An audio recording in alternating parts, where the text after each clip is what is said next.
Porkins Policy Radio, offering a unique perspective on everything: geopolitics, culture creation, the reality of the world we live in.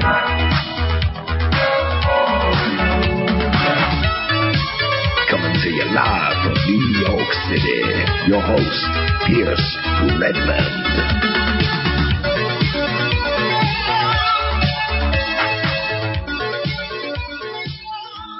Hello, everybody. Welcome back to another episode of Porkins Policy Radio. As always, I am your host, Pierce Redmond, and you can find this show here at American Freedom Radio, AmericanFreedomRadio.com, as well as on a host of other internet radio stations, all of which rebroadcast this show on Fridays from 11 p.m. to 1 a.m. Eastern. And, of course, you can always find this and every other podcast and interview and everything else I do at my website, which is PorkinsPolicyReview.com. So, definitely go and check that out. And I'm making this now into a new habit so that I don't run out of time at the end, but thanking everybody that has been contributing and subscribing to the website on Patreon as well as on PayPal. So big thank you to Jacob W., Fabry, Walter, Peter, Hassan, Sally, Jacob F., Arnar, Quentin, Jenny, Pamela, Arthur, Matthew, Ben, Marianne, and a big thank you to Lee, who just became a subscriber on Patreon and also on the high end, the $5 a month subscription plan. So thank you, Lee. And also thank you to Janice, who donated again on PayPal. So, again, if you want, you can always become a subscriber on Patreon as well as PayPal. And I hope that you also, everyone out there will, if you can, please also, become a subscriber here at American Freedom Radio, because I wouldn't be able to be doing all of this and have this sort of wonderful new community that's growing up without AFR. So please, if you have the time, if you have the money, and anything helps, even if it's just a one-time dollar donation, that is of huge help to everybody here. So thank you to everyone out there. Well, today it'll just be me again. So I hope that'll be okay with all the listeners out there. I had a few little kind of scheduling problems and some stuff in my personal life that made getting this episode together a little bit difficult. So it'll just be me today. And, I haven't been feeling so great personally, and all this time of year, I know it sounds very cliched, but around 9/11, the anniversary, I do generally get kind of depressed and a little bummed out, and I haven't ever done a 9/11 episode before. I think in part because of the kind of personal nature of it, for me. I'm from New York. I've lived here my whole life, and I was obviously here when all this happened. So I've always sort of kind of put a little bit of distance between that event and the show. I've talked about 9/11 a lot on the radio show, on the podcast, in the research I do, but I've never really been able to kind of put together a show. So I thought. Now with the anniversary, this past Sunday, that maybe we could kind of explore that a little bit on the show, and I thought we could kind of go through, I guess, my own kind of personal story of that day. I know I hope this isn't like going to be too boring. I know that this time of year we're all inundated with documentaries and TV shows about 9/11. Just a few days ago, I was watching TV one night, and it was, every 5 minutes it was a commercial for was a History Channel about the flag that went missing on 9/11 and was discovered, and all of this kind of stuff. And again, too, where things like sporting events are, it's sort of ramped up with the 9/11 stuff, and we've got this thing with Colin Kaepernick from the 49ers, and his sort of which I don't think has really anything to do with 9/11 per se, but of course it's being linked in with that, him not wanting to stand up during the national anthem, and it kind of reaches this fever pitch, and I think a lot of people kind of tune out from that. and they I think rightfully in a lot of ways are kind of tired of hearing about this, of having to relive these moments, and also and having it be this very kind of hoorah, America's number one, and even though we were attacked, and all of those documentaries, of course, they'll play up the tragedy of it, without really kind of getting into the kind of personal side of this, but they'll play it up as this horrible tragedy, and then they always kind of end on the note of it took us 10, 11 years, but we finally got that dirty rat bin Laden, and whoop-de-doo for us, this is all great, America is stronger than ever, and I think that in a lot of ways, I guess with the alt media community, they get turned off by that, and I think that's totally a legitimate response to all of this, but I thought I think this event, like other sort of big things, but this one in particular is as I said, is close to me in that I really did live through it on the ground there. And I think the personal side to what happened on September 11th is something that in the alt media we kind of brush it away. It's no longer a personal story. It's this great grand conspiracy. It's the conspiracy of all conspiracies, and people get kind of obsessed with that. They get obsessed with solving it, or proclaiming to everyone that they have solved it, or that they know everything, and they kind of lack the foresight to think about this in terms of just the actual tragedy of it, and that this is personal to a lot of people. So I guess I think this episode will be a little all over the place, but I'd kind of like to talk about, my personal experience, how it sort of shaped my life at a very young age, and the way the alt media's covered it, as well as some of my own theories and my own research into this, and some of the things I think should be looked at more. And hopefully if we have enough time, we'll also kind of talk about where we're headed in terms of solving this case. And also some of the other 9/11s that took place again on September 11th. That day is quite historical in terms of deep state events, and there are lots of other people that had a similar experience truly on the day of 9/11. Although many decades before 2001.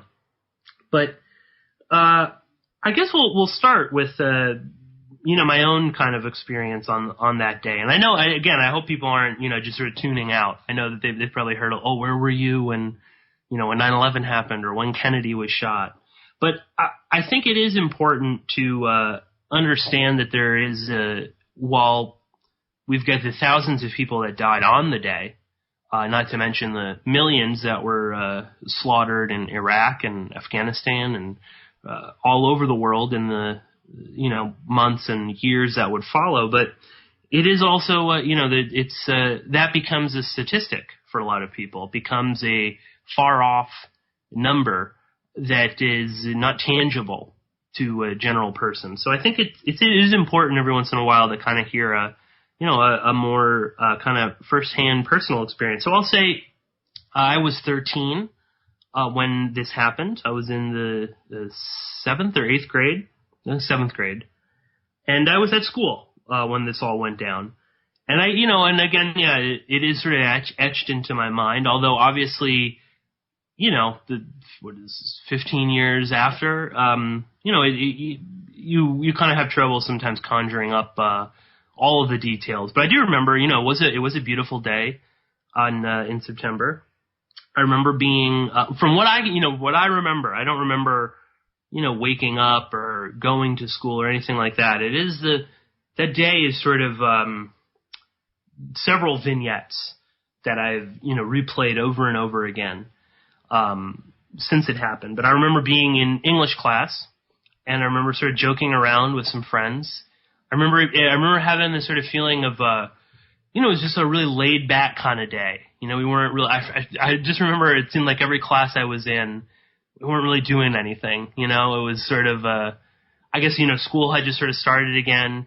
So you have that kind of sense, oh, well, whatever, I don't need to do all my homework right now, and I can kind of take it easy. And that was a vibe that I think everybody kind of felt.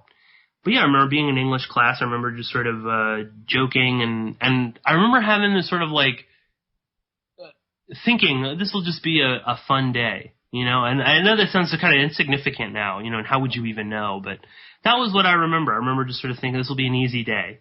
And it was, I guess, anything but that. And then I remember going into, the period after English. I had French, and I remember being in there, and I remember, and I'm not gonna use any names of, you know, the people, friends and stuff, because I don't think that's appropriate. But I remember a friend running in, and she was, visibly upset. And she said a plane flew into one of the buildings. And I went to school way out in Coney Island, but this is for anyone that hasn't been to New York or hasn't, lived or been around Brooklyn. You could see these towers from pretty much everywhere in Brooklyn. So I could see them even all the way out in Coney Island. You could see more or less where they were. And she said, this plane flew in, and then I think, shortly thereafter, someone else, said another one went in.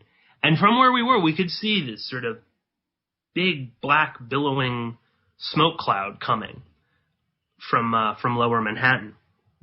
And everyone was nervous, everyone was sort of, sometimes you kind of joking, oh wow, how could that happen? And then when the second one comes in, you start to think, this isn't an accident. And I know I'm sure everyone has sort of heard this general, this is like what, President Bush said, oh, we thought it was an accident. Oh, it wasn't an accident. But, and I remember this sort of like nervous feeling because, my mother works, in lower Manhattan. She works very near to the, where the World Trade Center was, right by the water. And I knew that, and I was sort of nervous about that, but you think, well, whatever. Even if it was something, it's over. They crash, but it's over now. They're gonna do something about it. And my father didn't, but he used to work in the building right across from the World Trade Center. And I think I was sort of confused. I couldn't remember if he had moved offices or if he hadn't. Because he was there in '93 when the Trade Center was bombed. He was in his office at the time, and the whole building shook, and the power was cut. Everyone had to evacuate. So that was also again in the back of my mind. And I was sort of thinking, again, this one, this singular building. And when you're 13, you're not thinking about false flag terrorism and deep state, double agents and the CIA and all that sort of stuff. You're just sort of trying to piece together how this one set of buildings could be the site of two pretty large scale attacks or disasters or whatever you want to call them. And it was a weird mood, and everyone kind of knew. I think all the teachers knew that there was something else, and you could sense that. Even when you're a kid, you could sense that there was something that we weren't necessarily privy to. And that makes you scared, especially, you're 12, 13 years old.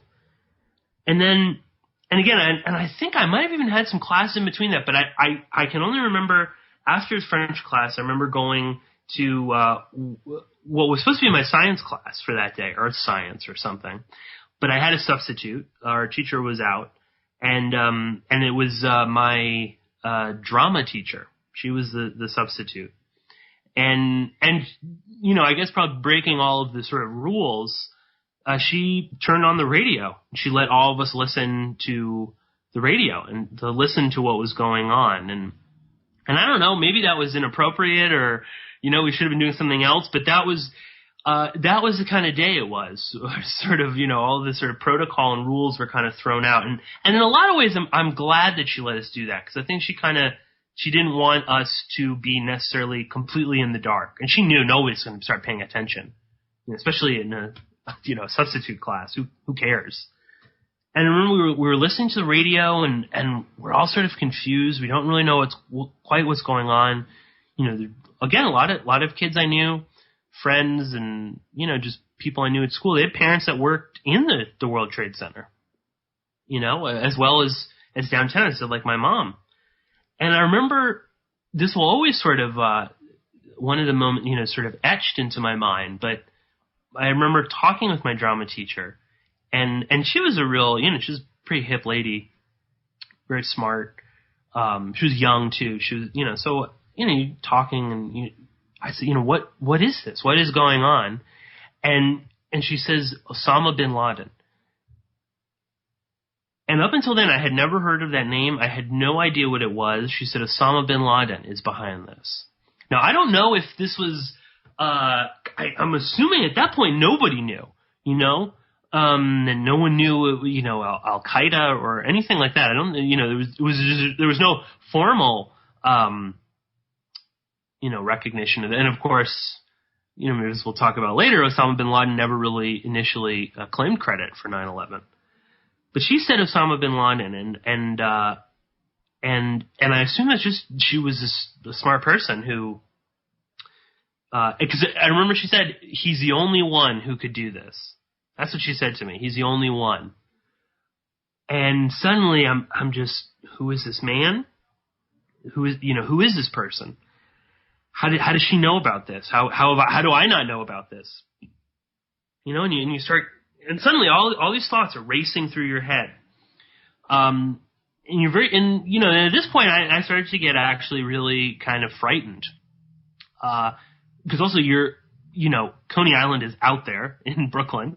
You know, it's one of the farthest places you can get in Brooklyn. So you're sort of removed, but it's there, you know, and then you feel isolated. You're out there in school. Suddenly you know, is my sister okay? She was in school at the time. She's a few years younger than me, but, you know, I started thinking, is she all right? You know, you start thinking about your parents. You start thinking about everything, you know, suddenly.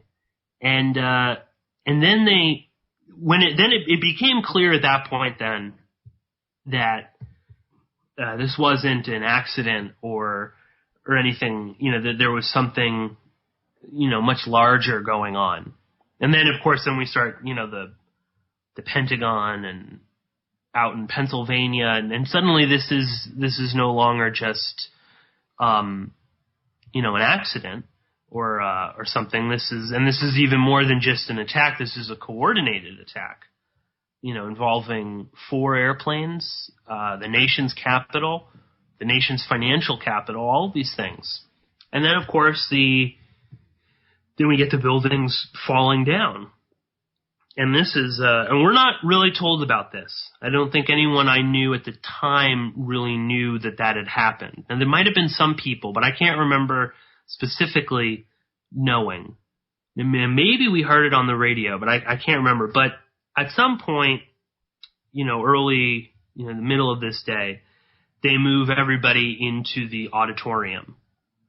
And they tell us that, you know, this has happened and that we have to now all call our parents, and they have to come and physically pick us up. The school buses are not going to be running, you know, unless a parent comes here and picks you up. You're going to stay in the school.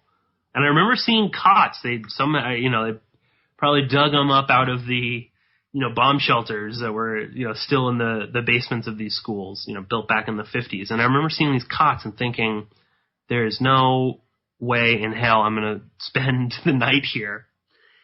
And then you're in this big auditorium and you're surrounded by all these people, and everyone is, you know, stories, and, you know, people are saying, oh, they're going to hit this next, and this isn't going to be safe. And I remember a guy I was friends with, sort of weird dude, you know, he was saying, they're going to hit Wall Street next, and all these things. And at the time I thought it was all kind of nutty, but, you know, now sort of looking back again, you wonder, well, how the hell is this guy, or even think that might be a thing, you know?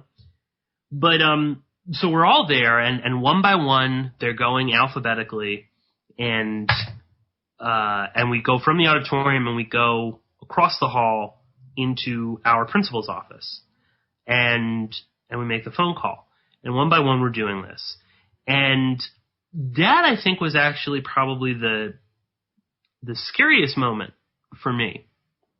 The moment that sort of is, again, etched into my mind is hearing my name and going into the principal's office. And, you know, you want these adults when you're a kid, you want, you know, most of my teachers, I give them a tremendous amount of respect for kind of keeping everybody calm, you know, and giving us a little bit of the freedom to kind of, you know, listen to the radio or talk about this and, you know, and try to comfort everybody. But you get into the principal's office and it is complete mayhem. People are running around. People are screaming. I remember seeing somebody, like a nurse or something. She's sobbing in one corner. And you know, there's the office, right, with the sort of administrative. And then you actually go into the principal's office. And you go, you know, and and I'd never been there. I'd never been in trouble or anything. So I'd never been in his office. So it was this weird kind of moment. And, you know, all these sort of adults screaming at you. You know, what's your parents' phone number? You know, come on. We gotta do this now. You gotta get out of here. Blah, blah, blah. And you're freaking out. And I remember my principal was just, I mean, he lost it. He had no idea how to cope with any kind of, serious emergency or situation. I remember he was the most frantic, and he was just losing it. And he was cursing in front of me and these other kids, and, you know, people are telling him to kind of calm down, and he's, you know, and that is what freaked me out the most. You know, this guy is just completely beside himself. He doesn't know how to handle himself. He's losing it in front of kids. You know, they're yelling at me to what's the number, and I can't remember my parents' office number. So I don't know, I guess just call the home number. And I remember too, while I was dialing the number, this was the first time I actually saw what had happened. And they had TV, you know, he had TVs in his office and in the outside sort of administrative office, and they were all on. They're all on, you know, CNN or CBS or, you know, like the local affiliates. And that's when I see the towers falling, collapsing. And again, that was the first moment that I saw that. And it really started to sink in that this was something else. This wasn't even a normal sort of terrorist attack. You know, and while I was young, I was aware. I knew, you know, my dad, like I said, was there when in WTC 93. I knew of the Oklahoma City bombing. I knew that these things existed, but I had never really seen it, or I had never felt like I was a part of it. You know, those were sort of distant things. But, you know, you're 13, you're kind of, you know, you think you're old, you know, you think you kind of know what's going on. So, but I remember seeing that. I remember thinking, what the hell is going on? And I got through to my mom, and she had just gotten home.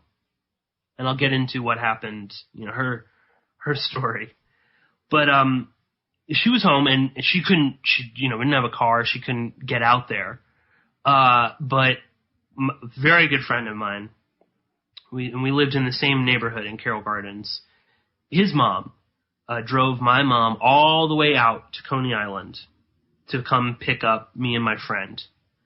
And she did this, and again, this is another one of these, you know, we're always told about, you know, great heroes of, you know, the fire department and the NYPD, and, you know, Giuliani's a hero, and all these, you know, schmuck politicians are heroes and stuff. But my friend's mom really was like a hero for us that day, because her older son went to high school at Stuyvesant, which is, I mean, right next to where the World Trade Centers were. And she had no contact with him. She didn't know where he was. She didn't know if he was okay. There was no information coming out of Lower Manhattan and Stuyvesant. So she drove all the way out to Coney Island to pick up me and her younger son. And she didn't even know if her older son was alive, if he was trapped, if he was anything. So, you know, I'll never forget that. You know, just to sort of well, I'm going to go out there. I'm going to pick you guys up and I'm going to bring you back. And she drives out there and picks us up, and we're in the car, and it's like a ghost town on the roads. We're driving on the BQE. There's not a car out there. We're driving, right on the water past the Verrazano, and there's nothing. There's like one or two cars. And again, this eerie feeling sets in, of what is happening right now. What is going on? And we're driving, and, we're no one's really kind of talking in the car. We're sort of here and there, but everybody's, and I remember my mother was very, my mom was really kind of shooken up. And then we get back to our neighborhood, to Carroll Gardens, and you can look this up on a map, but Carroll Gardens is right on the water. So in sort of like what's referred to as like South Brooklyn, but right across from the water is Lower Manhattan, and you could always see the World Trade Center, and all those buildings down there. And so we're right across the water. We're very close to where all this happened, and we get off the BQE, and we're driving in, and the entire neighborhood is covered in like 2.5 inches of dust is everywhere. All the cars, the roads, our apartment building is all covered in the dust from the towers, along with papers. We found like Merrill Lynch papers and all of the offices and things that were like up on the top floors and stuff. They're strewn everywhere. And even little, kind of like pieces of concrete and, little pieces of steel and everything. So you get back and you're like, again, it's like just this horrifying feeling. You're covered in the dust from these massive buildings. And it's everywhere. It's like, and you get out of the car, it's like on your clothes, the wind blows, it gets in your face, it's like everywhere. And I get home, and, and when you're a kid, you think of your home as a sort of safe place, this place where you can't be harmed or anything like that. It's a sort of refuge. And it was sort of anything but that. Again, we've not opened the windows, there's dust flying everywhere. The TV is on, and it's the same, they're just replaying these images over and over and over again. And, I find out my dad is okay, my sister is okay. I mean, my sister, again, she's younger than me. She's even probably more terrified. But they're okay. And my parents' good friend, a family friend of ours who worked with my mom down in Lower Manhattan, she's with us. Because she lives in New Jersey, and there's no way she's going to get back to New Jersey. And this is a woman that I had known my entire life, very close, and I've never seen an adult so freaked out in my entire life. And she was, hysterical. And I remember her coming and hugging me in this sort of, like, it kind of scared me at first, and then it was sort of like, there was like a comfort to it as well. But I remember her hugging me and just crying and just saying, I'm glad you're okay. I'm glad you're okay.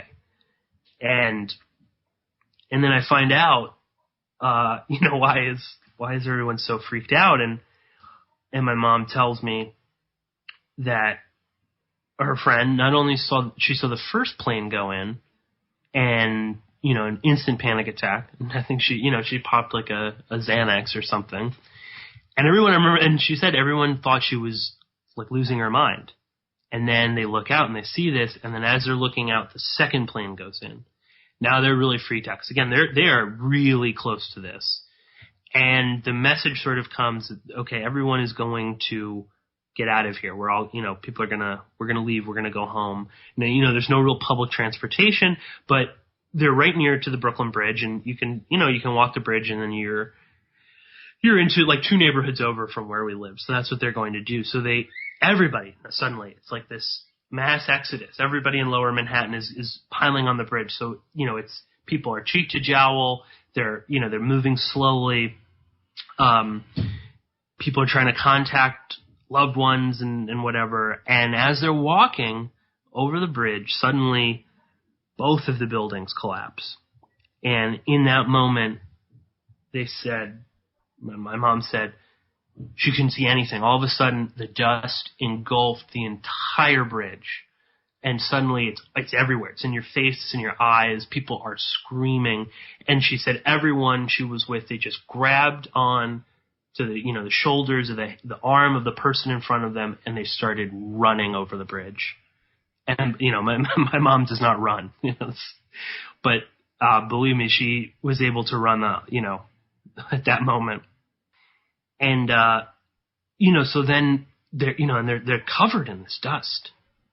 And they get home and, they take shower after shower and they can't get clean, that feeling, you can't be clean. And then I think at some point, my parents said, just turn off the TV. We're not watching this anymore. There's nothing we're going to learn right now. And that's the end of it. And then, and then I just remember going into my room and just, crying and sobbing like I'd never, cried before, and I'd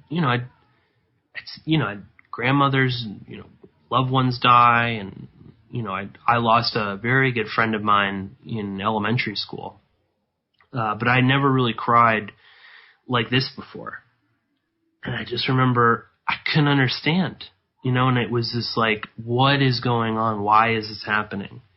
And just sort of losing it, and that's kind of it, that's all I really remember from that day. I mean, the other things happened and, but for me, those are the moments, of what happened. That's all I can really remember vividly, and I can remember everything. I remember, down to, what people were wearing and the lighting in the apartment at the time and, what books were on my desk, all that stuff. But everything after that, I don't know if it's like I blocked it out or I don't want to remember or something, but that's what I remember. That's my 9/11 story. And then of course, everything did change after that. And I think you notice it a lot when you're a kid because you've never witnessed anything like that. And up until then I'd grown up in this world where it hadn't happened, or where nothing really bad had happened. Nothing on that scale. I mean, there were, like I said, there were bad, the bombing in 93 and some other stuff. I knew of Oklahoma City. I saw a lot of those pictures, but those were always sort of like removed. But this was really the one where suddenly the world was completely different for me. And it was like the weird things. Like suddenly we had to do we had to do the Pledge of Allegiance every day in school. We'd never done this in middle school, at least. We did it in elementary school, but it was sort of like an on and off. You didn't always have to do it. But now suddenly, every day, we had to do the Pledge of Allegiance. And then we had to sit there and listen in its entirety, that awful song, and I'm proud to be an American, every day for the rest of middle school. We had to listen to that song every day after the Pledge of Allegiance. And then of course, and it's like when you listen to a song like that every day, it's always stuck in your head. And I can still remember like all of the idiotic, militaristic, lyrics and stuff involved in that. But remember, that was like this sort of change, this sort of visible, tangible change that was like in your face. And then suddenly, we started, we started talking about it all the time in school. And then suddenly, at 13 years old, we were sort of forced into, caring and thinking about politics. And I remember, I remember we were required in social studies to watch like all of those, the Bush's response and the State of the Union and all these, and then we talked about how great Bush was. I remember that. I remember my social studies teacher, he's an awesome, powerful man, and we're going to get those dirty Arabs who did. I mean, they didn't say that, but that was the sort of the general kind of gist of all of this. And two, I saw the immediate, very near to me is Brooklyn Heights. Brooklyn Heights is a huge Arab population, big Yemeni community. One of my closest friends in elementary school, his family was from Yemen, and they had actually moved. I think just before I went to middle school, they had moved. But either way, we had this, closeness. We felt, they were at potlucks. It was the first time I ever had falafel, was at a potluck. And it was my friend's mother who made these amazing falafels. And their parents were close with my parents. We used to hang out all the time. So and again too, I think you grow up in New York. You kind of, it's just sort of like an accepted thing that there's a lot of Muslims, there's a lot of Arab people here. And near to where we live on Atlantic Avenue, it's like mosques and the best Damascus, one of the best bakeries on the planet, Sahadis, all these sort of great, lots of these really cool small Yemeni cafes and stuff, and then suddenly we see snipers on all the roofs of these buildings right there on Atlantic Avenue. It's a huge thoroughfare, and suddenly you see these snipers because people are hurling bricks through the windows of these places, and people we knew the guy who ran Damascus, who I'll say was the Syrian Christian, but not that would have mattered to any of the these idiots, but these people, they're part of your community, and suddenly there's this backlash, and when you're a kid, it's really weird. It's really hard to wrap your head around this sort of stuff. And then you start seeing, every time you get on a subway, it's this, if you see something, say something, and that is still to this day. And then we start seeing these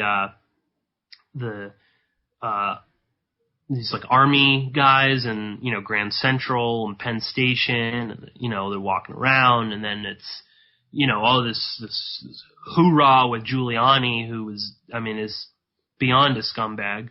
But suddenly all this, we all have to love him. I remember that was another thing too. And, when I had these teachers that weren't praising Bush, they were all praising Giuliani. I wasn't political at 13, but I knew he sucked. But now we're supposed to, he's our father, he's the mayor of America. So, you get, and things start kind of changing for you, and it's it's very difficult, it's and then the year after that on the anniversary, it's very strange, and ever since then, and I always, like I said, around this time, I don't know, I just get depressed, I get bummed out. And it's funny because sometimes you're kind of like whatever, it's just a day, and you kind of get over it. But I don't know, there's something about this anniversary in particular. It is just sort of it seems more fanatic, this sort of sentiment and this feeling and this way that we're all supposed to think. And the way that we're all supposed to feel. And maybe that's also in part because it's, it's an election, got all these other crazy things going around in the world. And this is just not what you need. And as I said, I'm kind of dealing with some personal stuff. So that's, this is obviously kind of magnifying all of it. But that's my story, I guess. But I wanted to bring this up because I think there's a real lack of humanity that people can have for what happened on September 11th, and especially within the alt community. And I'm sure people are going to be commenting and bitching and complaining about this, but yeah, I think there's this lack of sentiment. There's a lack of understanding that this is an actual personal tragedy for a lot of people. And, by and large, I'll say, a lot of the people in the alternative community or media who, and really, more the community. But, everyone wants to talk about 9/11, and they all have an opinion, and they all have a this and that, but none of them are from New York, I mean, then there are some, like Richard Grove, for instance, who's done some really good work. He was actually there, he was like in downtown Manhattan when this all went down. I think missed a meeting in the World Trade Center. But yeah, there's this sort of detachment from what happened. And I think, and a lot of this has to do, of course, with this sort of blatant exploitation of this event and the manipulation. And I don't dismiss that at all. I mean, like I said, I can't stand these, we all have to, stand up and, salute, whatever, everybody, somehow we have to honor some, veteran at a baseball game. Why? Because after 9/11, he went to Iraq to, spread democracy and get the WMDs. And ultimately he's just a pawn that's being used, and he's being used again here. But if you express that opinion, you're somehow anti-American. And oddly enough, I find, that, with that, we get so many people in the alt media or the alternative community or the research community. I don't want to, label everybody under this umbrella, but, they don't really care about the people. It's no longer a personal tragedy or a tragedy, a national tragedy or anything like that.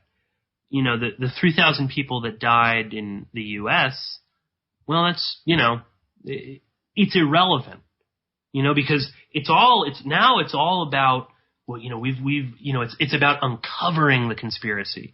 That's the thing. People are more concerned with the act of investigation than actually solving this crime because it's a crime that deserves to be solved. So again, a lot of, myself included, at their waking up moment, a lot of that had to do with, learning about the reality of 9/11, what actually happened, the people that were truly involved in orchestrating this event.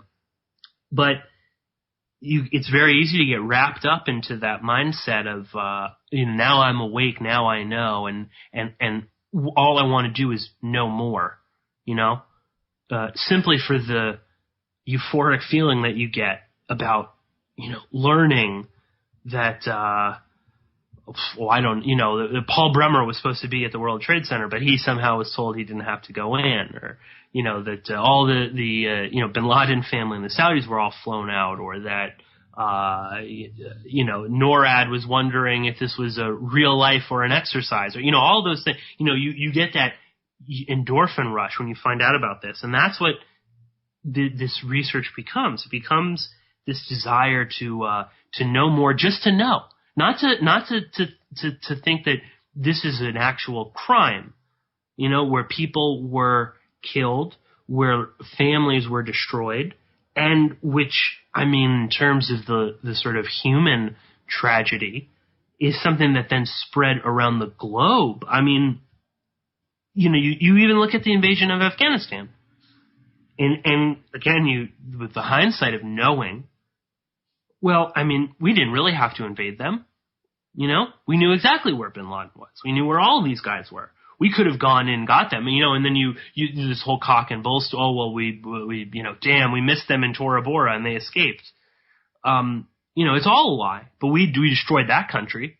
We didn't care, about anything there, completely, destroy a country which was already, pretty destroyed to begin with. And is now essentially just a giant, opium field for NATO and the CIA. And I think that's really, that's what that was about, going into Afghanistan. And then you look at Iraq only a few years later, millions of people being butchered because of lies. And that is, again, also, people don't really care about that. You know, and Iraq is the one that it's not even a conspiracy to say this. This is openly admitted, even by the people involved themselves, even by these neocons. They'll, you know, when you get them down in TV interview, yeah, you know, right, we were wrong, but ultimately it was all worth it. And nobody really, you know, cares to call them out anymore.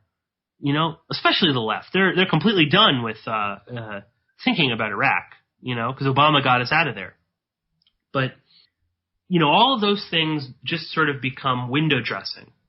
And instead the focus is all on, you know, blaming this group or that group or, you know, and knowing that you're smarter than the average person all of a sudden. And nobody seems, you know, they'd sort of dismiss that this is a crime where millions of people were killed, hundreds of millions of lives destroyed around the globe, not just here, but even looking here. You know, we've become so fed up with this propaganda that's forced down our throats every year on 9/11, and we seem to, I'm tired. I don't want to listen to this anymore. And again, you're never going to hear a story like mine, you know, on CNN or something. You know, it's got to be some story about a brave, you know, firefighter or EMS worker. And I'm not dismissing, you know, I would never probably be able to run into, you know, a World Trade Center type building while it's, you know, blowing up. But there's more than all of that. And even those stories, we shouldn't dismiss them out of hand. I think this is also a sort of larger issue, where there's this lack of humanity all over, where these horrific events happen. And, you know, now it's like when something happens, it's all fake. None of it's real. This is all crisis act. Nobody really dies anymore, you know, which is so counterintuitive to the reality of how the government works. I mean, they don't, you know, Madeleine Albright thinks it's worth it to starve 500,000 Iraqi children to death, but they wouldn't kill, you know, 3,000 people in the World Trade Center. They wouldn't shoot up a school in Sandy Hook. You know, they wouldn't shoot up a bunch of people in Paris or wherever, Belgium, or name a place where we've had these events. I think they are real. These people are really dying. But we've become so cynical, and we've become so boxed in as a group or as a, you know, society, as a culture within the alternative community, that we don't see human loss anymore as anything more than an excuse to excite ourselves by reading and listening and you know, watching videos on YouTube, you know, explaining this is what really happened, you know, and now you can go and proselytize this to everybody and anybody that will listen. And at the same time, you know, anyone that doesn't listen or doesn't think this is necessary, they're the enemy. You know, they're part of the problem. They're actively working against you. And in a nutshell, I think this is kind of gets to the heart of why the research community has not really done the job that I think they need to be doing for 9/11. You know, 9/11 truth, or whatever label you want to use. And this isn't everybody. A lot of great people have done really great work and still are doing good work. But I think this sort of general malaise within the community is indicative of all of this. Where we're rehashing the same talking points. While yes, it is important that you know, no plane flew into Building 7, yet it did mysteriously collapse in a way that looks, you know, very much like a controlled demolition. That is important, but it's not getting anybody. It's not getting anybody on our sides. It's not getting anybody on our sides to talk about, you know, well, steel can't melt at such and such a degree. It doesn't matter. It's just noise. We're not reaching those people anymore. And I think there's also this sort of vitriolic, you know, hatred towards a lot of people that is also, again, counterproductive. we're not going to get people interested in understanding what this was by screaming at them. And even more so when we have a complete lack of thought for the fact that this is a crime in which people were murdered in cold blood for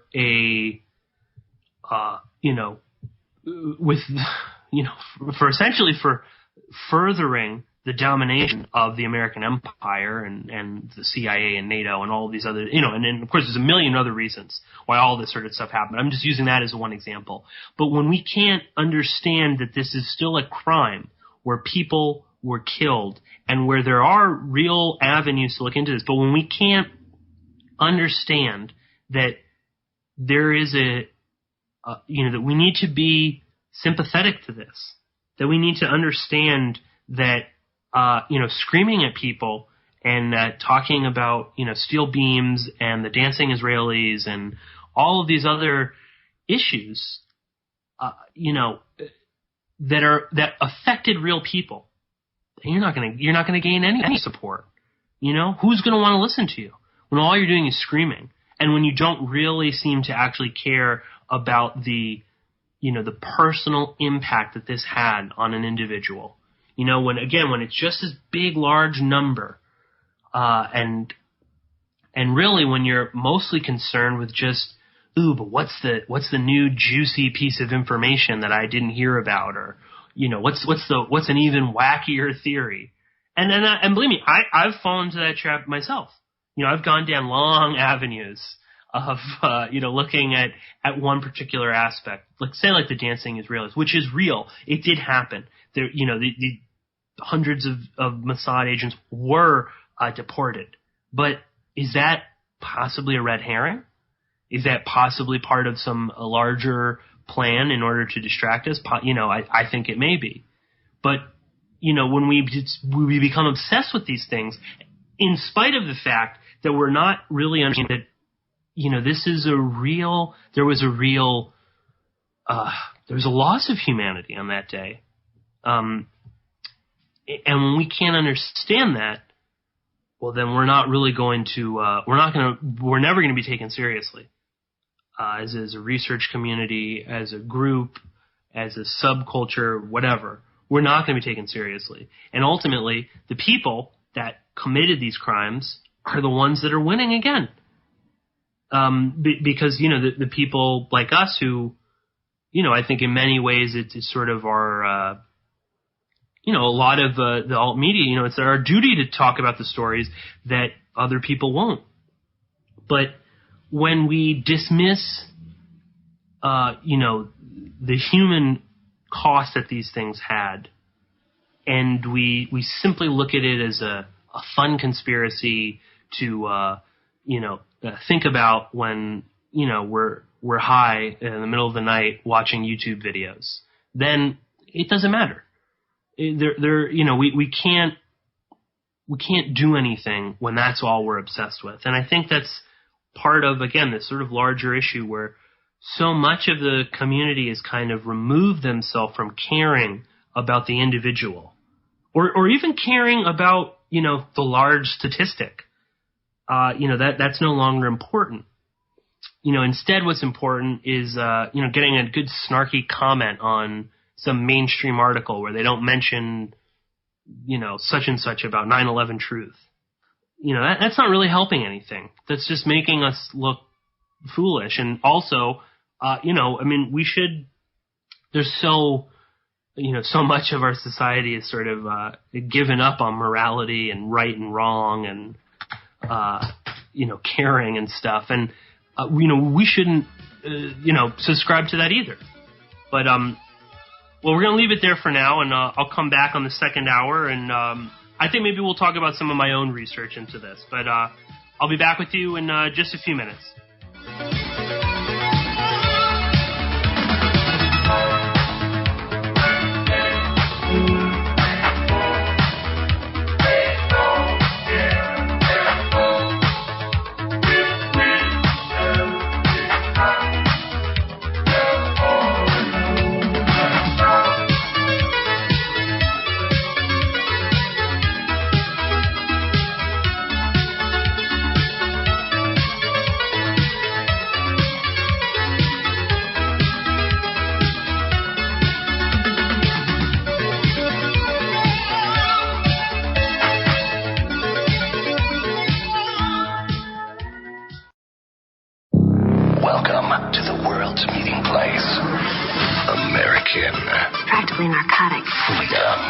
yes, I like very much. Radio.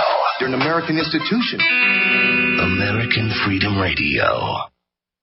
Did you know there are 3 million edible food plants on Earth, and none have the nutritional value of the hemp plant? HempUSA.org offers you hemp protein powder. It does not contain chemicals or THC, is non-GMO, and is 100% gluten-free. Hemp protein powder burns fat, builds muscle, contains 53% protein, and feeds the body the nutrients it needs. Call 888-910-4367 and see what our powder, seeds, and oil can do for you. Only at HempUSA.org. HempUSA.org introduces 3 brand new detox formulations of microplant powder. Brain Fuel for depression, bipolar disorders, and stress. Total Care, anti-cancer agent that cleans the liver and organs and increases memory. Rejuvenate, invigorates and heals the body, mind, and spirit. These products are your alternative to pharmaceuticals. Call 888-910-4367 and like us on Facebook. We ship worldwide. Only at HempUSA.org. We all know that they're not telling us the truth. So stand up for your rights, demand the real medicine, and your right to use it and grow it. This is Rick Sensen, and you're listening to American Freedom Radio. I'd like to talk a little bit about the war in the Persian Gulf. You know my favorite part of that war? It's the first war we ever had that was on every channel plus cable. We like war. We're a warlike people. We like war because we're good at it. And you know why we're good at it? Because we get a lot of practice. This country's only 200 years old, and already we've had 10 major wars. We average a major war every 20 years in this country, so we're good at it. And it's a good thing we are. We're not very good at anything else anymore. Huh? Can't build a decent car.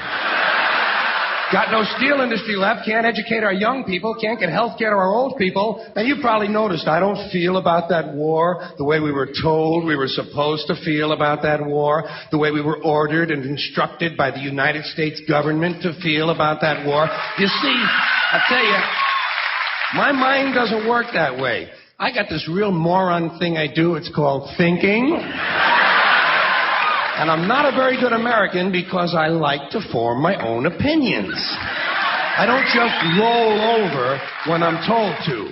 Sad to say, most Americans just roll over on command. Not me. I have certain rules I live by. My first rule, I don't believe anything the government tells me. Nothing. Zero. Nope. And I don't take very seriously the media or the press in this country, who in the case of the Persian Gulf War were nothing more than unpaid employees of the Department of Defense, and who most of the time function as kind of an unofficial public relations agency for the United States government. So I don't listen to them. I don't get all choked up about yellow ribbons and American flags. I consider them to be symbols, and I leave symbols to the symbol-minded. You're listening to AmericanFreedomRadio.com, the network who perseveres in delivering intelligent debate, constructive dialogue with true independence. The freedom to broadcast the truth is not free at all. So what is American Freedom Radio worth to you?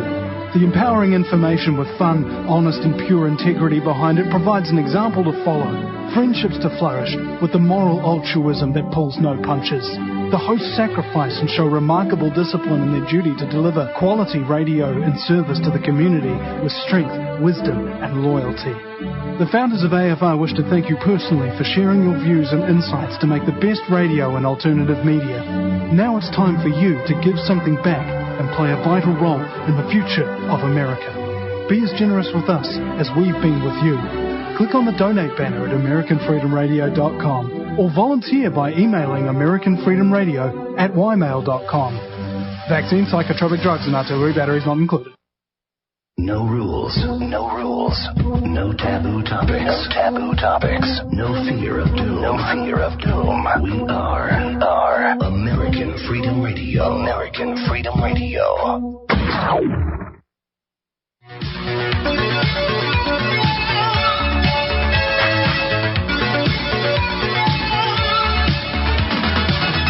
Porkins Policy Radio, offering a unique perspective on everything. Geopolitics, culture creation, the reality of the world we live in.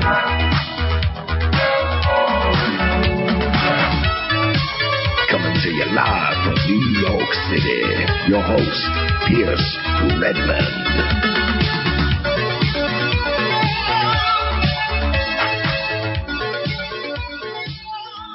Hey everybody, welcome back to Porkins Policy Radio with Pierce Redmond here on American Freedom Radio. And if you're just tuning in the first hour, I don't know if that was really a rant necessarily, but I kind of expressed my personal feelings about my personal experience on September the 11th in 2001, as well as some of my kind of personal thoughts on where the research community has been going. And I was just looking right now in the chat room, and Jenny was just sort of pointing out that the movement is now very obsessed with terror porn, and I think, and I agree completely. That's it's very much what this has become about, is sort of almost looking forward to the next event, because we sort of get that endorphin rush. We get that euphoric feeling, that excitement about something horrible happening. And it becomes this sort of almost this kind of singular pursuit for the individual. It's almost like a game now, where we look forward to these events so that we can supposedly research it and understand it.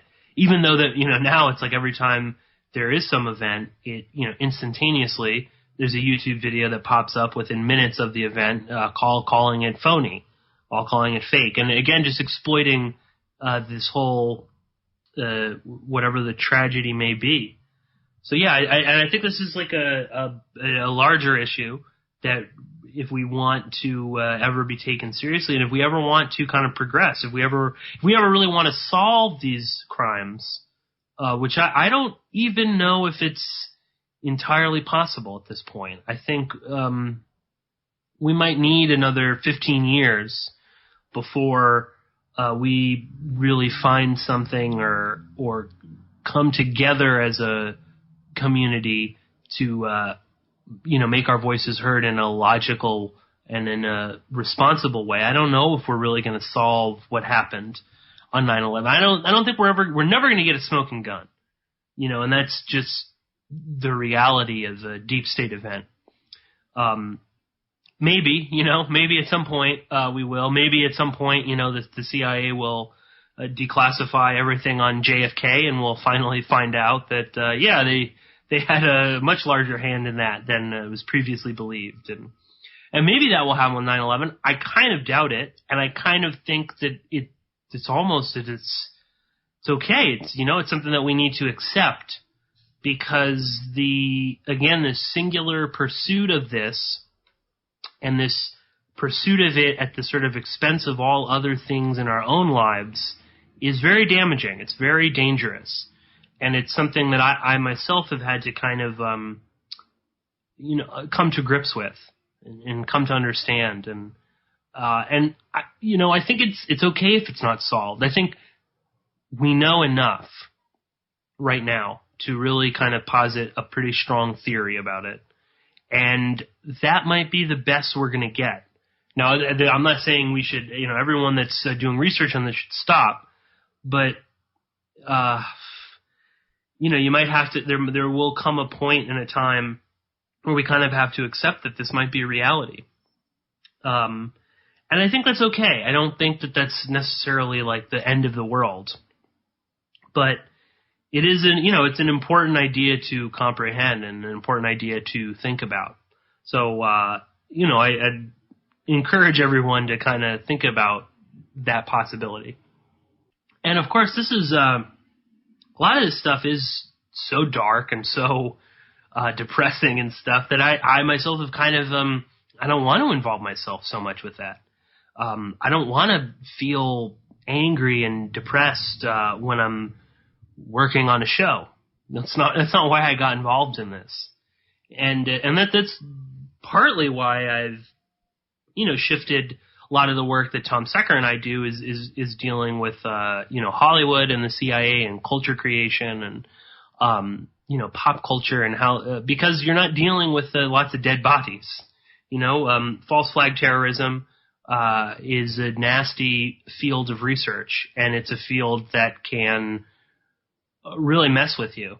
And it's partly why I don't want to obsess over it so much anymore.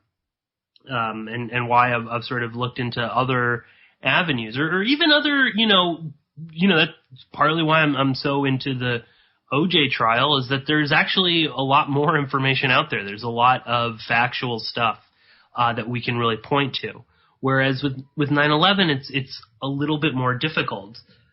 We can piece together quite a bit of it, and we can really start to make some theories that are becoming concrete facts. But it's very difficult to do that, and it can take a lot out of you. And it's not always the most pressing thing, on our plates. But I think maybe now I'll try and not get so depressing. But I did want to kind of talk about some of the stuff, because again, every 9/11 anniversary, we seem to see a lot of the same talking points and a lot of the same theories and memes that I think we all have kind of come to understand and sort of know, the ins and outs of. So, I mentioned before the whole Building 7. That's a big deal. That is an important factor to this. How it collapsed, why it was reported as having collapsed before it actually was, and what might have been within Building 7 that nobody wanted to ever really come out, and that's important. We should still pursue that. The same, I think, goes for some of the other physical characteristics, with like the thermite and things. But we've come to understand these as much as we ever will. And what it's turned into is just a lot of people yelling at other people that they're stupid and ignorant because they don't, understand that, jet fuel can't melt steel beams. I don't think that's necessarily the best way to get people interested in researching this. And and the same, I think, goes with the thing with the dancing Israelis. I really do think that that's a red herring, that was put out there for the conspiracy theorists to obsess about, because it's so easy within this community to kind of fall into it's all about the Jews and the Zionists, and Israel is really the kingmaker in all false flag terror events and in all geopolitics, and everything in the world revolves around that. And a lot of people have spent a lot of time looking into the dancing Israelis, and there is something there. But nobody wants to admit that was this designed to distract us.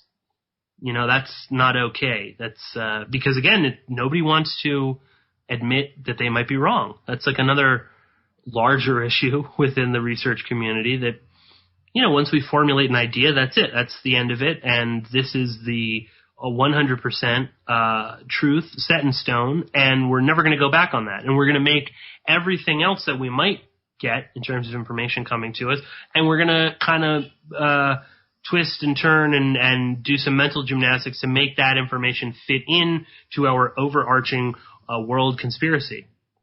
But there are some really, I think, interesting facets of 9/11 that do deserve a lot more attention, that get sometimes no attention, if at all, that are very important to, particularly to 9/11, but also in terms of understanding the sort of larger role that 9/11 played and the way it connects to what we see right now and the sort of evolution of all of that. And, for instance, like the Saudi angle, while these, I forget how many pages, 28 pages, right, in the 9/11 report that was censored because of the Saudi involvement. I'm all for those pages getting declassified. I think that's great. I think it'll be a good, I think it's a good thing, for people that are totally unaware to see that something was going on with the Saudi government, and also because it does lend a lot of credence to what all these wacky conspiracy theorists have been saying for the past 15 years about 9/11. So I'm all for that. I think it's also a bit of it can be used as a bit of a scapegoat. I think we as a society have kind of reached a point where we need, or the government believes that we need some sort of release, a safety valve. And I think there's enough people out there that have kind of become more and more fearful of the government, have begun to question the government and the actions it takes around the world and as well as domestically. And because of that, we need another boogeyman. So, like, for instance, we kill bin Laden, right? Even though he was fairly irrelevant at that point in time when he was taken out. It wasn't like he was doing a hell of a lot. But we take him out, so then we have to create another boogeyman, so we create ISIS. And the same token, I think we need to create another boogeyman to kind of explain the previous boogeyman. So we have the Saudis. So it's all about the Saudis. So whatever those 28 pages will come out, I think it will basically make the Saudis look awful. And they are, or the royal family. But I think it'll also kind of, it will definitely shy away from saying that there was any cooperation between the Saudi government and the U.S. government or the British government or any of these other, Western countries that were involved in what happened. So, a bit of a red herring there as well, maybe, or a bit of a sort of limited hangout. But without rambling on too much about that, I do think that one of the most important facets of 9/11, and a topic that, again, I've always wanted to do a show on, but I just never got around to it, or I never felt like it was really ready, and I don't think it's actually ready right now, and I'm definitely, maybe this will sort of make me do like a full-on episode, but I think one of the most important overlooked factors of 9/11, and one that, for me, was the sort of aspect that made me really question it and really, made me kind of look into it. And this is the company Ptech. And I hope people are kind of familiar with Ptech. And I'll just right now while I'm talking, I'll just put in the chat room. I'll drop some links in there from the History Commons, and I'm not logged into the chat room, so it's coming up as anonymous right now. But this is from History Commons, and this is the first link is on Ptech itself, and the second one is on the founder of Ptech, Yasin al-Qadi. But for people that don't know, Ptech was a enterprise architecture software company. So that's essentially these sort of, then there's lots of enterprise architecture companies out there, but essentially what they do is they create this really sophisticated program that can be employed by large corporations or large entities. So you're talking like the Department of Defense, the CIA, the White House, FAA, NORAD, the Secret Service.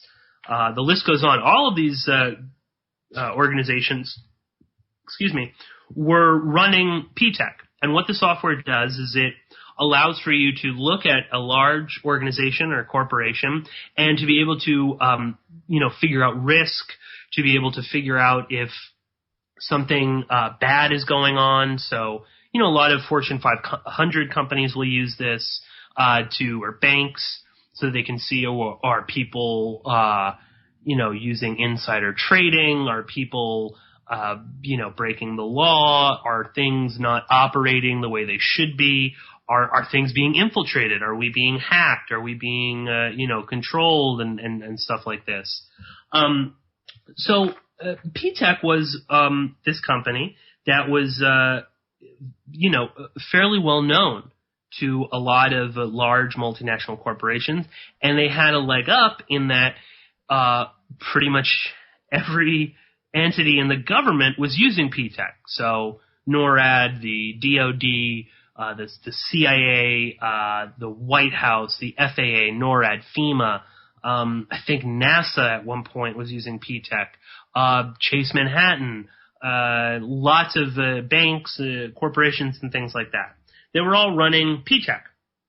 And as I said, it was well known. It was It was sort of one of the sort of, industry standards. If you had to use an enterprise architecture software, you were going to go to Ptech because they had all the big government contracts. So, it was assumed that they were, great. They were on the up and up or whatever. But now that aside, the fact that we have this, keep in mind, we have this one company that's sort of in charge of everything, every important government entity on 9/11. They're all being run by this firm, Ptech, or Ptech has access to all of these organizations. Now, who ran Ptech, or who were some of the people involved in Ptech? Well, it was originally formed or founded in 1994 by Osama Ziad, Hussein Ibrahim, and James Karato. And they founded the company in 1994. I believe back then it was in Boston or near to Boston, near like MIT. It's a lot of Silicon Valley the companies use Ptech. But shortly thereafter, a man called Yasin al-Qadi would invest $5 million into Ptech as startup money. Now, who is Yasin al-Qadi? Yasin al-Qadi was what is now completely confirmed. He was a Saudi, close to the Saudi royal family, and he was also one of bin Laden's premier financiers of al-Qaeda. And this is all, he was in October 2001. He was listed as a specially designated global terrorist by the Treasury Department. He was not only bin Laden's financier, but he also was a Hamas financier, and he worked through lots of different charities and business fronts. The UN would also place him on a terrorist watch list, and it was, admitted that this guy was a al-Qaeda bin Laden financier. But he's also, running this company, Ptech, at the time of 9/11. Now, al-Qadi is also linked to BMI, which was an investment firm, which was also, it was again known as a terrorist front. He had and al-Qadi would deny that he had any connection. Yet he had another company called Qadi International, which operated in the same office as BMI, and it did also listed al-Qadi as a president. Now, interestingly, shortly after 9/11. And 2 days after being named a supporter of terrorism, al-Qadi would tell, I can't remember what newspaper it is now, but he basically talked about how he had met Vice President Dick Cheney. And the Ptech CEO, Ziadi, claimed that al-Qadi talked very highly of this relationship. And Cheney and al-Qadi are alleged to have met at a lecture hosted by the Dalla Group, which would later be accused of funding al-Qaeda. So you got, Cheney and al-Qadi at the same, conference that would later be an al-Qaeda front. And al-Qadi, like I said, he used other foundations. He had one Muwafaq Foundation, which means blessed relief in Arabic, and this is also alleged to be a bin Laden front. And they also funded a lot of militants in Bosnia. And, and bin Laden was, big support group in Zagreb and in Croatia. Now, and oddly, the U.S. would never actually take any action against this charity. So, again, this is sort of the general kind of setup. So, to move on a little bit, we've got Ptech founding in 1994. We've got Hussein Ibrahim, one of the founders. He would be the chief scientist and vice president. And he was also interestingly, the vice president and later president of BMI, this investment firm, from 89 to 95. And then we have another guy, Suleiman Bahiri, who was also head of BMI at one point, and he would also then go on to be on the board of directors at Ptech. And he was also, he was accused at one point of being a sort of a banker for the Muslim Brotherhood, and he was later convicted of lying and immigration fraud.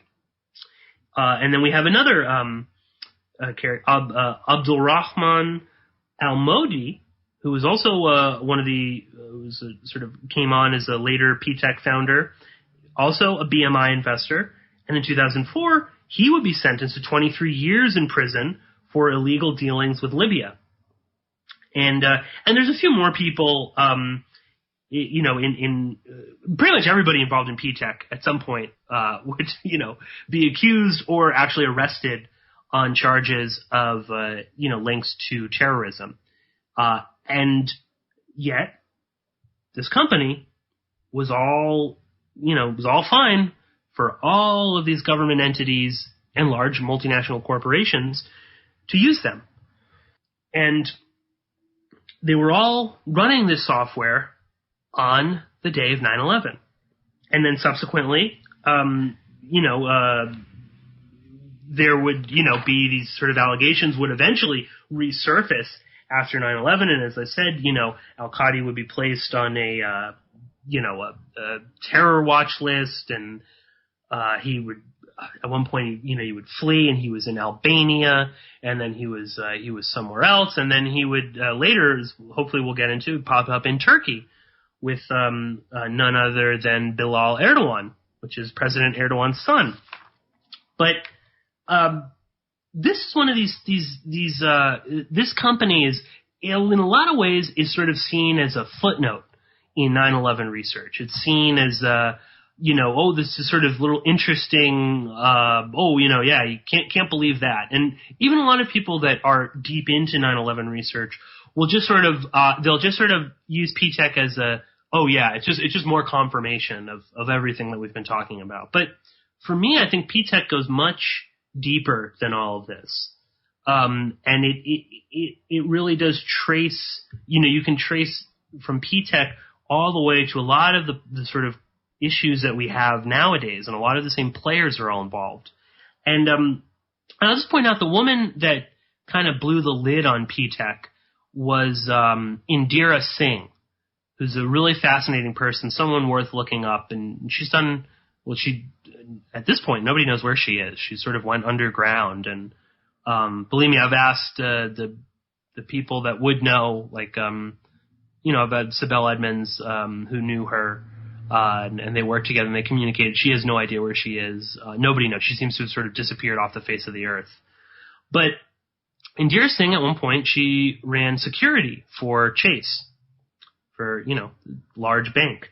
And she was asked to purchase some software, like the software that Ptech has, to use at Chase to see if, people are fraud, committing crimes and insider trading, all those sort of things. And she, of course, used Ptech. This is what she was, she was told this is the industry standard. This is what everybody uses.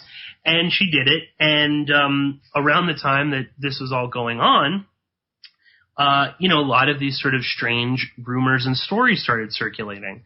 And she was basically then later told by a friend who was called her and said, "Do you still have this Ptech representative in the building?" And she said, "Yeah." And this friend of hers tells her, "Don't let him leave. These guys are dirty. They're corrupt. There's a lot more to all of this." And this led her on a really dark path of researching Ptech and researching the people around Ptech, and all of this kind of leading back to this sort of diverse network of terrorist financiers. And Indira Singh would describe on a radio show, old school kind of alt radio guy out of Denver, I think. I can't remember his name now. I'll try and link up to all this in the show notes. But she described Ptech as this piece of thread that when you pull, it becomes a string, which becomes a rope, which becomes a bigger rope, and so on and so forth. And that by looking into Ptech, you could really kind of begin to see the full scope of all of this and what was really going on. And here we go. I'll give you just the sort of, this is a more complete list of some of the organizations, I think by at least 1997, that Ptech was using Ptech software. So the White House, Congress, Army, Navy, Air Force, NATO, the FAA, the FBI, the U.S. Postal Service, the Secret Service, Naval Systems Command, the IRS, and the Nuclear Weapons Program of the Department of Energy. So all of these groups were using Ptech software.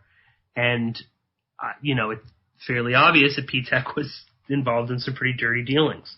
And a lot of this came out in 1995. There were a couple media outlets that began reporting on evidence that al-Qadi's foundation, the Blessed Relief, was funding terrorism in Bosnia, yet no actions were taken. And again, al-Qadi would deny this. He claims that he shut down the group, and yet there's a lot of evidence, including some UN documents and a German charity that did some reports on this, that he was still working using this charity in Sudan and Bosnia all the way up to 1998. And, this would later eventually result in a large-scale investigation.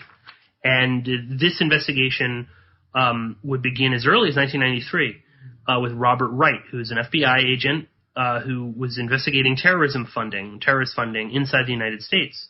And he would uncover a lot of groups, including al-Qadi's. And this was called Operation Vulgar Betrayal. And again, you can look all this up. Robert Wright has talked about a lot of this, throughout the years. But he does a lot of work. But he's also assigned this 20-year veteran of the FBI. He's assigned to Vulgar Betrayal, which Robert Wright is doing. And Robert Wright asserts that he was basically there to do no work and to make sure that the investigation would be slowed down. And, Wright basically says this guy came in and was just sort of, screwing everything up. And that he believes that he was sent there to make sure that this investigation wouldn't go any further.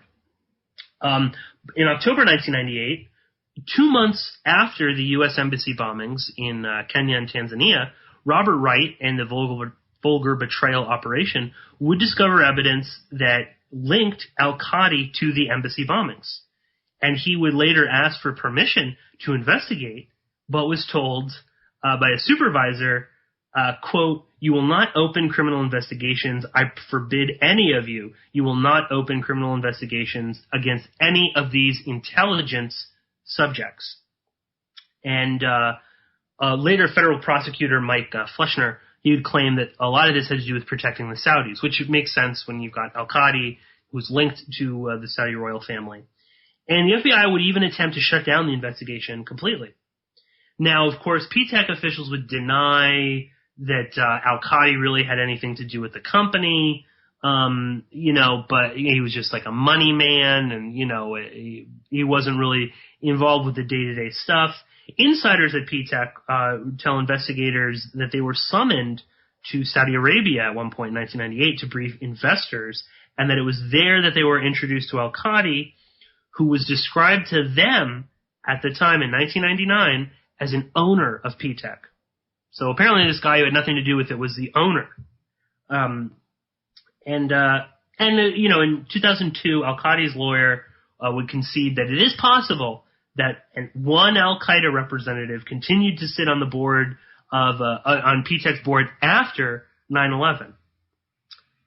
Now, jumping ahead a little bit in terms of Robert Wright's investigation, August 3rd, 1999, Robert Wright is removed abruptly from Vulgar Betrayal. He's given the excuses given are a dispute with a Muslim FBI agent who refuses to wear a wire, and there's a sexual harassment of a female FBI agent. All these are against Robert Wright. Charges are, of course, dropped, but this is, the excuse that they'll use. And then in October 2001, al-Qadi is named with 39 others as a terrorist financer, and his assets are frozen. Now, the same month, employees at Ptech tell the Boston FBI not only about Ptech, but about al-Qadi's connections. And they are completely ignored. Only a few statements are taken, and the Boston field office for the FBI, which is one of the more corrupt FBI offices, does absolutely nothing. The FBI never forward this information to Operation Green Quest, which was a Customs Department investigation also looking into Yasin al-Qadi. So again, it's the intelligence failures, which is, again, a very important part of 9/11 and was an integral part of Ptech. So again, you want to understand 9/11. You want to understand how it worked on a, sort of a case-by-case level. You can also look at Ptech, because a lot of the same tactics were used. Now, after the FBI refused to forward this, al-Qadi actually appeared on Dateline and admitted that he gave money to the bin Laden's humanitarian work, but not militant activities. Which is, kind of an odd statement, but he makes it all the same. And later, again, I believe in around October 2001, al-Qadi would be added to the 9/11 victim relative lawsuit, along with lots of other Saudi royalty. And I'd have to double check, but I'd be curious to see, because I know there's some current sort of lawsuits going on, and a lot of the victim families want to sue the Saudis. I'd be curious to see if al-Qadi is still on there. I would assume he is. Now, in December 5th of 2002, the FBI would raid Ptech's offices in Boston. And the head of the DHS, Tom Ridge, says Ptech software has been scrutinized and in no way jeopardizes the security of the country. And he says this on NPR's All Things Considered. And again, all of this stuff is in the History Commons threads for Ptech and Yasin al-Qadi are just filled with great information. All of it is sourced, so definitely worth checking out. And again, at the same time, Ari Fleischer would make similar comments, and ultimately no charges are brought against Ptech, and they continue to work with the government. So after the FBI raids them, after we've got whistleblowers within Ptech, we've got whistleblowers outside of Ptech, like Indira Singh, saying that there's something going on, Robert Wright and the FBI saying something is going on, the customs saying that something is going on, and yet all of this doesn't matter, and Ptech software is still being used in 2002. June 15th, 2003, BMI head, Soleimani Bihari, who we mentioned before, he would be arrested, and emails are found linking him to Yasin al-Qadi. Now, jumping forward a year or two, in 2005, June, Swiss prosecutors began pursuing al-Qadi in a criminal case. And this deals with a lot of transactions that were made, in the sort of mid to late 1998 period between al-Qadi and Saudi businessmen, and a bunch of different ones. One of them, Hamza Juladani, and Juldan was alleged to have been associated with bin Laden. He was also placed on a UN terror list, a financial list in 2002. And, a lot of this also had to deal with this $1 million that was sent to a charity in Yemen, but wound up going directly to al-Qaeda. And al-Qadi denies knowing that this would happen. He had no idea that when he was sending money to this alleged charity that it was really just being funneled into al-Qaeda. And the Swiss prosecutors said that there was a possibility that some of this money might have actually gone towards the 9/11 financing or planning. But in 2005, the Swiss case would be closed, saying nothing, in the file allows one to conclude that al-Qadi had any sort of, knowledge of any of it. He didn't knowingly, work with terrorists or stuff like that. Now, September 19th, 2005, the U.S. would freeze the assets of al-Qadi associate Abdul Latif Saleh. And Saleh was served as a general manager of all of al-Qadi's businesses in Albania. And 10% of al-Qadi's group investments were in Albania, according to the Treasury Department. Now, eventually, as I said, al-Qadi would be listed as a terrorist financier. He would leave the country, and he was in Albania for a while, allegedly with an Albanian passport. Love to know where he got that. He would, I think occasionally he would kind of pop up here and there in Saudi Arabia, but more importantly, he would pop up routinely in Turkey. And this is an angle that is sort of rarely discussed in terms of the 9/11 research, but I think in many ways is maybe even more important than the Saudi angle. I think the Saudis are always sort of the go-to guys for recruitment. You know, they can set up these madrasas all over the Middle East and Central Asia and other places. They can radicalize people within Saudi Arabia, obviously, with the exception of, the one or two Palestinian hijackers. The rest of the 9/11 hijackers were Saudis. Most of the high-level people running this operation were Saudis, bin Laden, etc.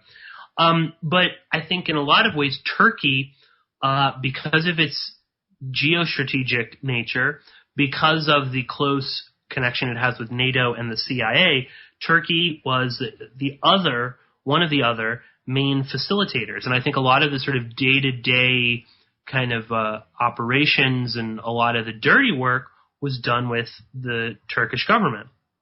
Now, I said after 9/11, when al-Qadi is kind of forced into all, being put on all these lists and whatnot, as I said, he relocates to Albania, but then he moves operations almost completely to Turkey. And this is more or less accepted within Turkey that this was all done under the protection of the prime minister, Erdogan. And Erdogan was even quoted as saying, quote, "I know Mr. Qadi. I believe in him as I believe in myself. For Mr. Qadi to associate with a terrorist organization or support one is impossible." And that's a pretty, serious statement. And as I said, Erdogan spoke highly of al-Qadi. Al-Qadi was moving around freely in Turkey. Bilal Erdogan was photographed in a hotel meeting with Yasin al-Qadi. And, and of course, when these pictures were leaked, it was assumed that this was actually done by Fethullah Gulen's movement, and it probably was, because that's how they. For anyone that's not aware or up to date with Gulen and Erdogan, that's what they would do. They would sort of trade barb for barb. So Erdogan's newspapers like Daily Sabah, they would publish something some nasty things that the Gulenists were doing, and then Gulen would use his newspapers like Today's Zaman and publish pictures of Yasin al-Qadi and Erdogan's son. And I mention that again because this is the same Erdogan that supposedly is the newest crusader against the New World Order, who's going to throw out NATO and he's going to align with Russia and, make amends with Assad, and they're going to kick out the Westerners from Syria, and it's going to be the whole new dawn of a new world order, I guess, where Erdogan is going to be, he's a good guy again. But this guy was as mixed up in all of this 9/11 stuff as anyone, if not even more so. And I think it's important to note again, why would al-Qadi go to Turkey? I assume he would have had even more privacy and control over the situation if he was in Saudi Arabia. I mean, the Saudis aren't going to out him. Does anyone ever hear anything about what's going on in Saudi Arabia? I mean, the press there is so much more controlled.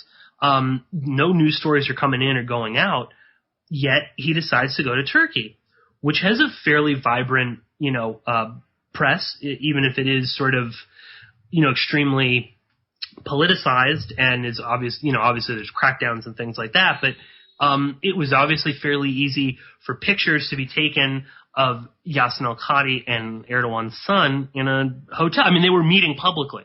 It wasn't like they were, hiding this. They weren't doing backdoor dealing. And again, this was like they were meeting not even necessarily over some sort of evil terrorist plot, but al-Qadi wanted to buy up some land that Erdogan's son owned. So just business dealings. But I guess it all kind of worked out for al-Qadi, even when he was in Turkey, because in 2007, he's taken off a terrorist watch list by Switzerland. In January 2010, the UK Supreme Court takes al-Qadi off their terrorist watch list. In September 2010, the EU General Court rules in favor of al-Qadi against UN sanctions. And then later, in October 2012, the UN Security Council removes Yasin al-Qadi from their terrorist watch list. He's never formally charged with a crime by the Treasury Department. And, essentially, he gets away scot-free. And he's found not to be guilty of anything, basically. He might have been a supporter of terrorism, but, he's not really all that bad. He's scot-free. Now, of course, the U.S. government would make sort of like these sort of token requests to Turkey. So they would ask, like, when it was basically discovered that al-Qadi was wandering around openly in Turkey, the U.S. asked to extradite him, and Turkey said no because they didn't have any evidence, and the U.S. says, oh, okay, all right, well, yeah, I guess you're right, nothing to see here. Robert Wright and John Vincent, who was also worked on vulgar betrayal, they were never allowed to testify at the 9/11 Commission, so that whole story never really gets to see the light of day. And al-Qadi is basically scot-free, and he's still around to this day. And Ptech still exists to this day. Now, they've changed their name, obviously after all that stuff, but the last time I checked, and I'll have to check again, and I'll try and link this up, but the original founders, Ziadi, Ibrahim, and Serrato, all still run a company together that can be traced back to Ptech. So this company still exists right now and is still running around, and I assume, still up to all of the same things. So why is this so important? And why do I think that this shouldn't just be a footnote on in terms of 9/11? Partly because there's a ton more evidence just about Ptech. We have lots of mainstream articles talking about Ptech. And I know that, whatever mainstream media is all controlled and whatever, but I think, again, if we're really concerned as a community about growing the 9/11 truth movement, a lot of people want mainstream articles. Well, there's a ton on Yasin, al-Qadi, and Ptech. There were FBI investigations into this.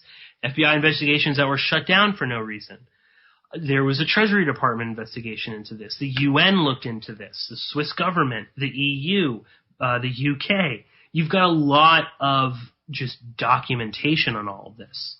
And a lot of this, which I think even the most sort of gung-ho, was all a bunch of guys with box cutters being run by a diabetic in a cave, could look at this and have doubts and actually have some trouble wrapping their head around how this guy was able to do everything that he could and be at this sort of level of power. I mean, meeting Dick Cheney, referring to him as a good friend, and yet he is, as far as anyone else can tell, bin Laden's premier financier of al-Qaeda and other groups too. As you said, Albania, Bosnia, Yemen, all these sort of groups were being helped by al-Qadi. He was helping to funnel money to all of them.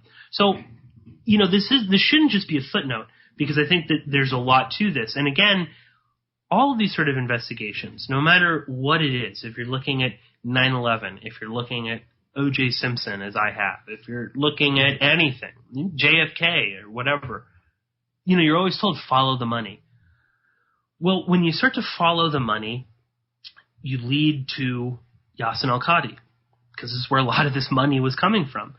So when you start following the money of these charity groups, you come back to Yasin al-Qadi. When you start following the money of this mysterious company that's being used by everybody in Washington, it all comes back to Yasin al-Qadi. Now, what is going on then when all of these things are linked back to him? And again, there's a whole lot more. I would need to, I should do like a formal episode on Ptech and Yasin al-Qadi, because there's lots of little footnotes to this whole thing. But this is a topic that's like rarely, if ever, discussed. Every 9/11, I always point to this, and again, because if you had the access to oversee an entire government entity, say like the FAA or NORAD or the White House. And you could see everything that was going on, and in theory, you could change what was going on in real time. With these sort of the type of the type of software that Ptech specialized in, yes, if you had access to get in there, you could manipulate all sorts of things. So could you make NORAD think that some of these things were drills and exercises, or they were real life? Could you, go in there and confuse the FAA about, where the planes were? And at what point they sort of went off the rails? Could you get in and mislead the Air Force into where some of these planes were? Could you confuse the information coming back to the White House in order to stall them? Yeah, all of these things are possible through Ptech. And again, if we want to really understand the nature of this crime and the way in which this crime might have been carried out, which is an important factor in understanding what happened and in solving it, then I think we really need to understand what Ptech is and what Ptech was capable of and the level to which Ptech was being utilized by virtually everybody. I mean, some of the stuff that, Indira Singh has talked about in terms of, she was like, yeah, you could turn off networks at the Secret Service. You could change all sorts of information through the use of Ptech. And why was Ptech still being used afterwards? Even after 9/11, even after all these sort of stories start to appear. So there's a lot in this, and I think this again kind of goes back to some of my earlier kind of gripes with the research community, is that there's a lot here, but there's a lot that you really need to look into. There's a lot of names, there's a lot of research. I have pages and pages. You can hear me like flipping around on them of stuff on Ptech and Yasin al-Qadi. And there's a lot to sift through. It's not as simple as, jet fuel can't melt steel beams or thermite is detected here. And I'm not trying to dismiss any of that or say that that's irrelevant. But I think there's also this, along with the sort of lack of humanity that people have for looking into this sort of stuff, there's also like a lack of effort. People don't want to have to do a lot of the sort of nitty-gritty work. People don't want to have to read a lot. They're more content with watching like a short video about 9/11. And believe me, I watched lots of videos, lots of truth documentaries, lots of great ones, short and long. But at the end of the day, this really does deserve on some level to have a real hard look at the evidence and the facts. And for me, a lot of this continually loops back to Ptech and to Yasin al-Qadi. And again, we've got Erdogan protecting him. Well, what's going on now? Is Yasin al-Qadi again funding terrorist stuff in Turkey? We've got groups like İmkandır, which is a very large Turkish charity, which is constantly getting in trouble for giving money to Chechens and promoting Chechen jihadis.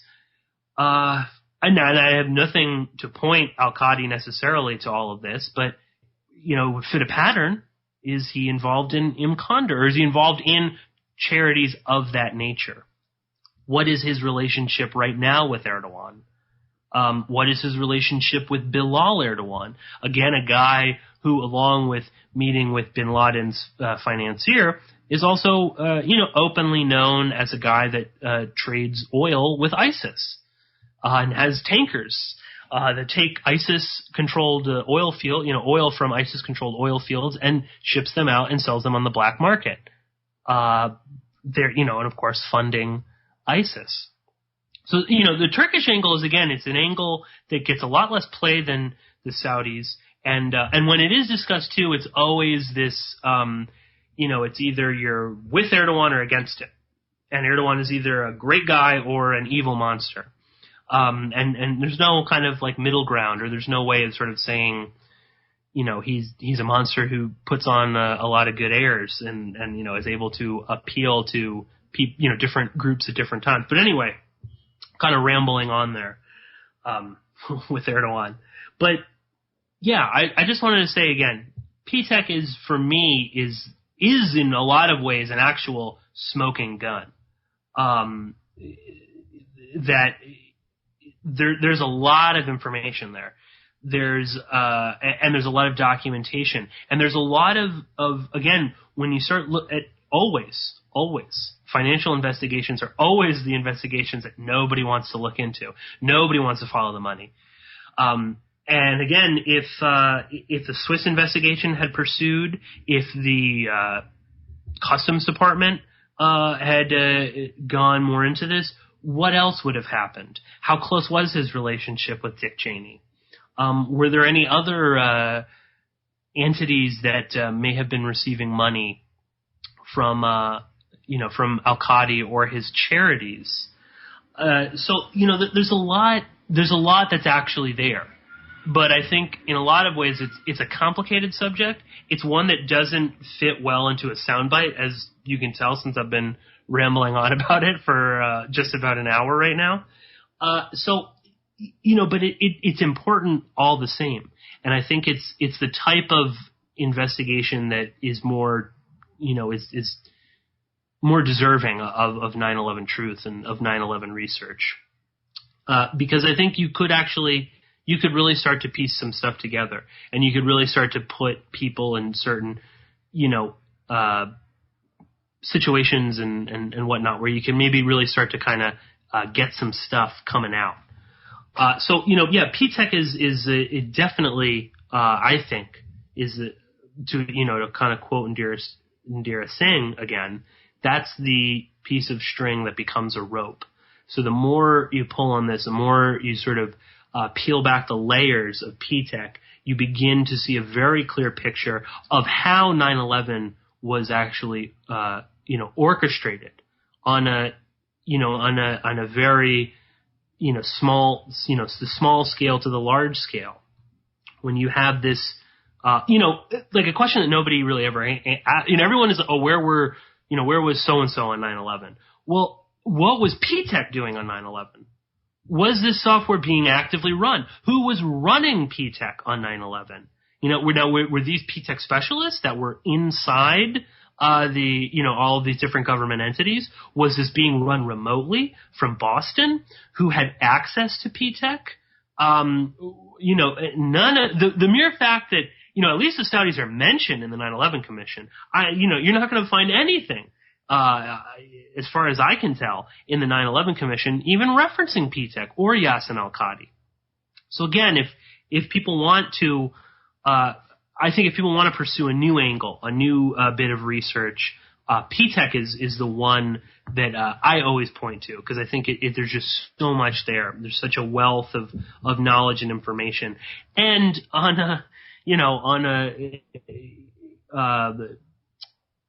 from my own personal kind of regard for this, is there's not as many dead bodies. It's not, you're not dealing with a huge human sacrifice, which is maybe why it doesn't get that much play, because it's not as exciting as planes flying into buildings and explosions in buildings and the buildings collapsing and stuff. That's a sort of spectacular side to 9/11. But the real intricate aspects of 9/11, I think, are in places like Ptech, are buried under the surface of all of that. So I guess that's my rant on the 9/11 research and the 9/11 truth movement. And I hope I haven't offended all of my listeners by going on and on about this. But it is, as I said at the beginning of this, personal for me. But anyway, I will be coming to you next week with an excellent show with my friend Eva Bartlett, who just returned from Syria. But I'll leave it there, and I will talk to all of you very soon.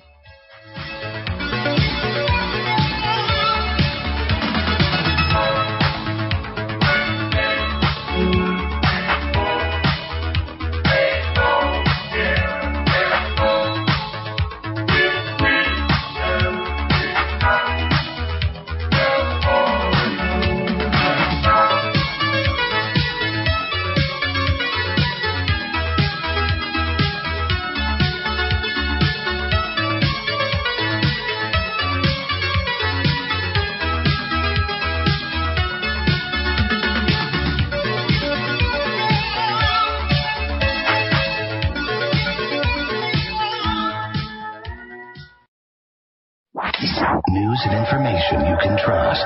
This is American Freedom Radio. Freedom. American Freedom Radio. American Freedom Radio. Nutritious food is real body armor. It builds muscle, burns fat, improves digestion, and feeds the entire body the nutrients it needs. Did you know the U.S. government banned the hemp plant from growing in the United States and classified it as a Schedule I drug to hide it behind the marijuana plant? People have been confused about this plant for over 80 years, and many still don't know what hemp is.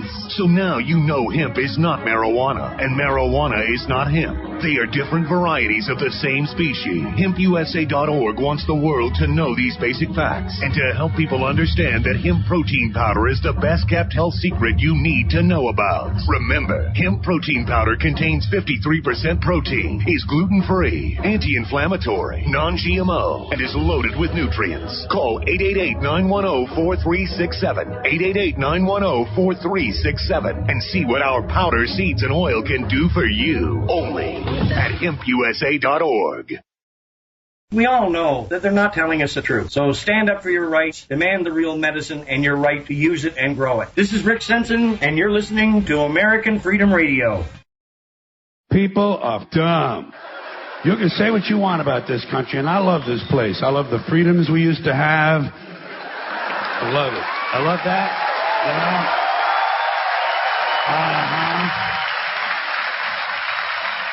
I love it when it didn't take catastrophe to get us to care for one another. I love the fact that we're on camera all the time from all angles. But you know what? You can say what you want about America. And I say I love this place. I wouldn't have it any other way. Wouldn't live in any other time in history and any other place. But say what you want about America. Land of the free, home of the brave. We got some dumbass people floating around this country. Yeah. And this ain't just ranting and raving. This ain't just blowing off steam. I got a little evidence to support my claim. It just seems to me that only a really low IQ population could have taken this beautiful continent, this magnificent American landscape that we inherited. Well, actually, we stole it from the Mexicans and the Indians, but hey, it was nice when we stole it. It looked pretty good. It was pristine. Paradise. Have you seen it lately? Have you taken a good look at it lately? It's embarrassing. Only a nation of unenlightened half-wits could have taken this beautiful place and turned it into what it is today, a shopping mall. A big shopping mall. You know that? That's all you got. That's all you've got here, folks. Mile after mile of mall after mall. Many, many malls. Major malls and mini malls. They put the mini malls in between the major malls. And in between the mini malls, they put the mini marts. And in between the mini marts, you got the car lots, gas stations, muffler shops, laundromats, cheap hotels, fast food joints, strip clubs, and dirty bookstores. America the Beautiful. One big transcontinental commercial cesspool. And how do the people feel about all this? How do the people feel about living in a coast-to-coast shopping mall? Well, they think it's just dandy. You're listening to AmericanFreedomRadio.com, the network who perseveres in delivering intelligent debate, constructive dialogue with true independence. The freedom to broadcast the truth is not free at all. So what is American Freedom Radio worth to you? The empowering information with fun, honest and pure integrity behind it provides an example to follow. Friendships to flourish with the moral altruism that pulls no punches. The hosts sacrifice and show remarkable discipline in their duty to deliver quality radio in service to the community with strength, wisdom and loyalty. The founders of AFR wish to thank you personally for sharing your views and insights to make the best radio and alternative media. Now it's time for you to give something back and play a vital role in the future of America. Be as generous with us as we've been with you. Click on the donate banner at AmericanFreedomRadio.com or volunteer by emailing AmericanFreedomRadio@ymail.com. Vaccine, psychotropic drugs and artillery batteries not included. No rules. No rules. No taboo topics. No taboo topics. No fear of doom. No fear of doom. We are American Freedom Radio. American Freedom Radio.